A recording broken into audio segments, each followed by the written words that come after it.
Bienvenue à tous dans ce nouveau numéro des Directs Grand Débat. Nous recevons ce jour M.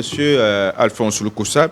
Il est président du syndicat Alliance des travailleurs libres du Congo à la SCPT, ex-OCPT. Avec lui, nous allons parler de la situation que traverse cette entreprise de l'État, mais également de la marche qu'ils ont prévue ce jeudi pour protester. Quoi, comment et pourquoi? Nous allons en parler avec notre invité. M. Alphonse Lukusa, merci d'avoir répondu à notre invitation. Merci beaucoup, c'est moi qui vous remercie. La présentation vous va? Oui, oui, elle me voit. Président du syndicat... Je suis le président national du syndicat ATLC, Alliance des travailleurs libres du Congo. Oui. Vous êtes à la SCPT, votre syndicat donc, oui. Ex-OCPT. Comment se porte aujourd'hui cette entreprise du portefeuille de l'État? Bon, la SCPT, depuis un certain temps, elle est malade. Elle est malade, c'est dû à la politique du pays. Donc, la manière dont le secteur de télécommunications est géré pose problème en rapport avec ce qui est reconnu comme prérogative ou comme droit à la SCPT. Cela est méconnu par le gouvernement. Donc le gouvernement ne reconnaît pas que cette entreprise lui appartient et le gouvernement a mis cette entreprise en difficulté de telle sorte qu'elle est difficile à répondre à toutes ses obligations, c'est-à-dire charges du personnel, payer même ce qu'il convient à donner à l'État comme droit en rapport avec ce que l'État doit bénéficier ou jouir de cette entreprise qu'il a créée. Est-ce qu'on peut dire qu'aujourd'hui la SCPT, c'est un canard boiteux? Canard boiteux, comme je l'ai dit, oui. C'est un canard boiteux parce que l'entreprise est en difficulté pour payer régulièrement les salaires de ses agents suite à la confiscation de ses prérogatives.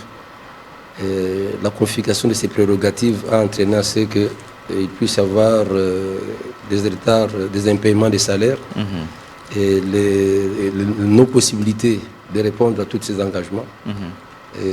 Cela a été fait sous l'impulsion de multinationales qui ont... Vous savez, à l'époque, j'avais été en contact avec les représentants de la Banque mondiale et celui-là m'avait dit ceci, que comme j'avais constaté qu'il tenait un langage semblable à celui des opérateurs privés de télécommunications. Alors lorsque j'avais relevé cela, il va me répondre que retenez monsieur que chez vous ici en RDC, il y a des opérateurs qui sont plus forts que votre gouvernement. Et ils sont même capables de les faire tomber. Et c'était en présence de madame la ministre de PTT et mon DG et plus le PCA de l'entreprise. En les regardant, j'avais vu qu'il n'y avait pas de réaction. Alors, mais malgré ça, j'avais protesté quand même. Et l'expert de la Banque mondiale qui était à côté de moi, M. Katri, va rétorquer encore pour me dire que sachez que chez vous ici en RDC, tout est achetable. Et donc de la corruption. La corruption, oui. Donc aujourd'hui, la SCPT fait face à une concurrence déloyale, selon vous, par rapport aux opérateurs de télécommunications privés? Bon, lorsque nous avons accepté que le secteur soit libéralisé, c'était dans l'entendement qu'on puisse avoir une concurrence qui va permettre que la qualité des services puisse être quand même, disons, acceptable. C'est-à-dire que par la qualité des services qui sera fournie par chaque opérateur, par la concurrence qui sera menée, que chacun puisse donner le meilleur de lui-même. Mais tout en reconnaissant quand même que c'est une entreprise de l'État. Et en tant qu'entreprise publique de l'État, il y a des prérogatives que l'État donne. Parce que quand il crée une entreprise, il donne des prérogatives pour pérenniser son existence. Si aujourd'hui, par exemple, prenons un exemple facile et simple, le cas par exemple de l'INPP. Si l'INPP n'avait pas les prérogatives qui lui sont reconnues, aujourd'hui, l'INPP n'existera plus. Même la RTNC.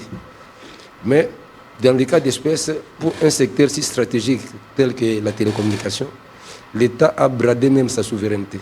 La souveraineté de l'État n'existe plus dans le secteur des télécommunications. Ce sont les privés, les opérateurs privés qui dictent la loi. Ça ne se fait nulle part dans le monde. Même au Congo-Brazzaville, ici tout près à côté de nous, même en Angola, même au Gabon, même au Cameroun, partout cela n'existait pas. Mais comme la Banque mondiale, leur expert avait dit que chez nous, ici en RDC, tout est achetable, donc on a fait des lois qui n'ont pas tenu compte de l'existence de l'État, de l'indépendance que nous avons et de la souveraineté du pays. Aujourd'hui, comment vous appréciez la nouvelle loi sur les télécommunications aujourd'hui?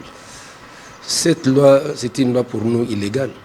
Parce qu'en son temps, les ministres du portefeuille de l'époque, lorsque cela était déjà en gestation, avaient réagi.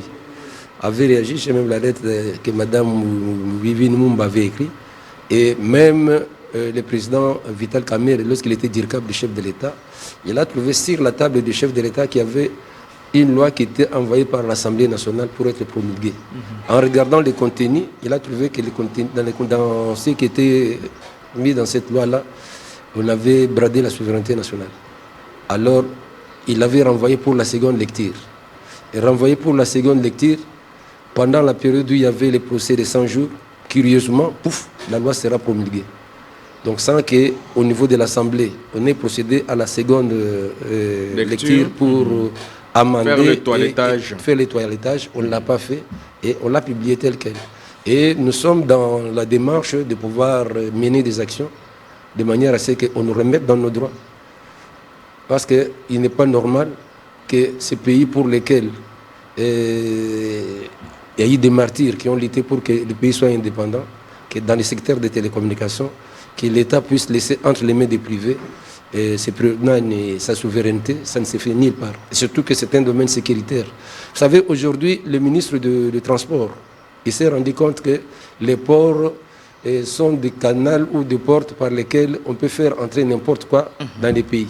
Et pour raison de sécurité, on a fermé plusieurs ports privés pour empêcher que n'importe quoi puisse entrer en RDC. Et surtout les secteurs plus stratégiques que les secteurs des télécommunications, laisser la sécurité du pays entre les mains des privés, c'est vraiment de la naïveté.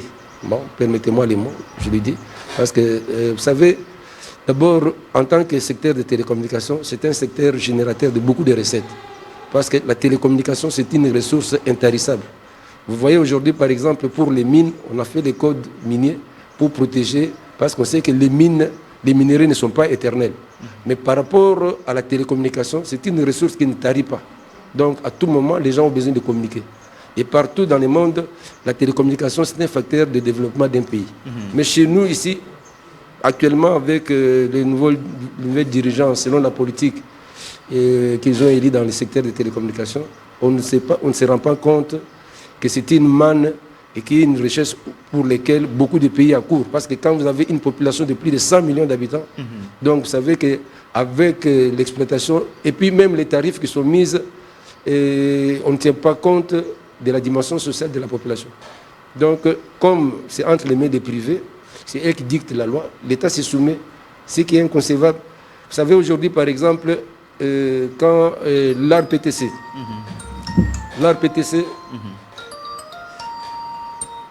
l'ARPTC est l'instrument de l'État pour réguler le secteur. Mais les abonnés sont volés.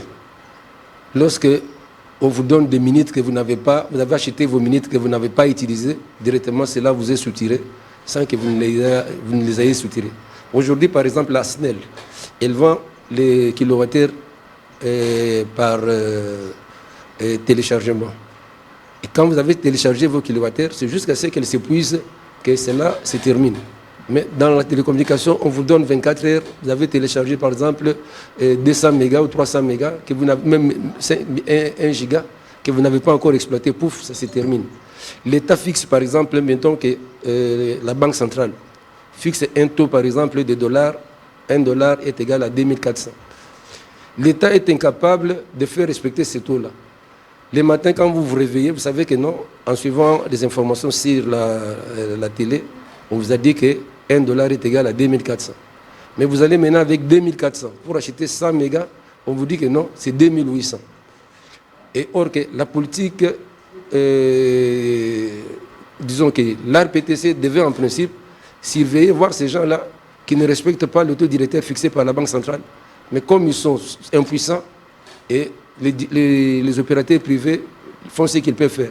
Donc ce qu'il faut faire, c'est que l'État, il fallait que l'État, c'est ce que nous avons dit lorsque nous avons été à plusieurs reprises reçus, que l'État puisse renforcer la SCPT, afin que la SCPT puisse être capable de pouvoir rendre comme il faut les services de télécommunications à toutes les couches sociales de la population.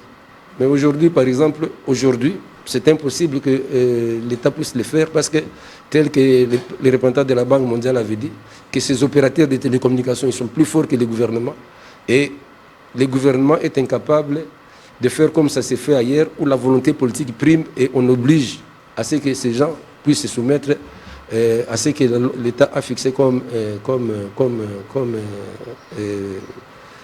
loi. Alors, Alphonse Loukoussa, je rappelle que vous êtes président du syndicat, vous êtes président national du syndicat de l'Alliance des travailleurs libres du Congo à TLC, à la SCPT-OCPT. Alors, devant ces tableaux sombres que vous venez de dresser de cette période de vache maigre par laquelle passe l'entreprise, que peuvent être, selon vous, les remèdes?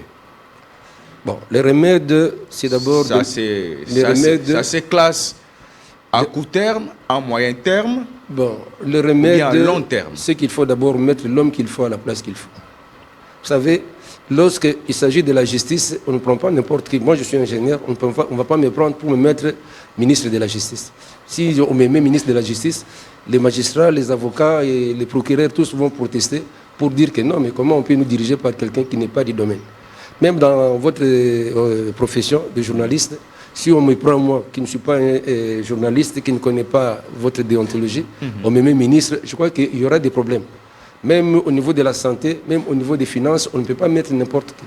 Mais au niveau des télécommunications, qui est un secteur si sensible, on prend n'importe quelle personne, on le met ministre. Il ne sait pas la réglementation. Vous voyez le cas qui s'est passé quand on avait instauré ce qu'on appelle RAM. Moi, j'avais réagi. J'avais dit que, c'est M. chef de l'État touche. Parce que quand vous achetez vos minutes, donc il y a même la TVA qui est dedans. Et comment on peut encore venir sur base de ce que vous avez acheté, on vous défalque encore un autre montant, soi-disant pour le RAM. C'était tout simplement une escroquerie. Heureusement que, ils se sont rendus compte bien après et ils ont stoppé. Mais le mal était déjà fait. Alors, donc tout ça pourquoi? Parce qu'on avait mis, si on avait consulté la SCPT qui était l'organe technique qui prodiguait des conseils à l'État, je crois que cela n'aurait pas pu se faire. Quand je vous parle que c'est un secteur stratégique et générateur de recettes, en 1960, la SCPT n'avait que 14 000 lignes téléphoniques. Parce que dans la politique de l'IET, de l'Union internationale des télécommunications, c'était que pour 100 habitants, une ligne téléphonique. Donc à l'époque, on avait 14 millions d'habitants, en 1960. Et avec les 14 millions d'habitants, on avait installé plus de 14 000 lignes téléphoniques. Et avec cet équipement-là, ces lignes téléphoniques, les 14 000, la SCPT venait en deuxième position après la GECAMI. Donc comme générateur de recettes. Et les recettes de télécommunications, comme c'est des postes, avaient permis de financer les fonds d'avance qui avaient permis les constructions des maisons que l'ONEL gérait. Mais aujourd'hui, ce secteur est incapable de financer même la construction même des maisons telles qu'on a vu la fois passée. Et pourtant, le parc téléphonique actuellement est de plus d'autant de millions d'abonnés, mais l'État ne bénéficie presque absolument rien, parce que tout est entre les mains des privés et ils ne sont même pas contrôlés. L'équipement qui devait permettre à la SCPT de contrôler les flux de téléphone, les flux de communication entrantes vers la RDC sortante, on a privé la SCPT de pouvoir l'exploiter et on a préféré, suite à des modifications obscures auprès de certains membres du gouvernement, et pour qu'ils puissent agir librement. Et vous rappellerez que le Premier ministre, qui s'appelle encore, qui était ministre de Palou, la Premier ministre dont Patrick Mouya était son attaché. Adolphe Mouzito. Mouzito. Il avait signé un décret interdisant de ne pas recouvrer auprès des opérateurs de télécommunications qu'on se contente de ce qu'ils déclarent. Alors que ça ne se fait nulle part.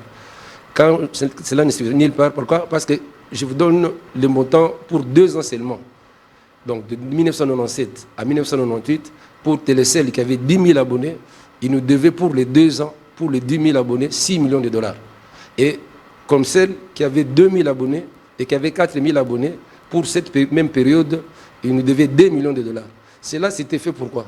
La SCPT avait la station terrienne, standard A, qui faisait que nous étions les premiers en Afrique noire, oui, en Afrique, disons, nous étions même avant même la Belgique, de s'être dotés de cet équipement.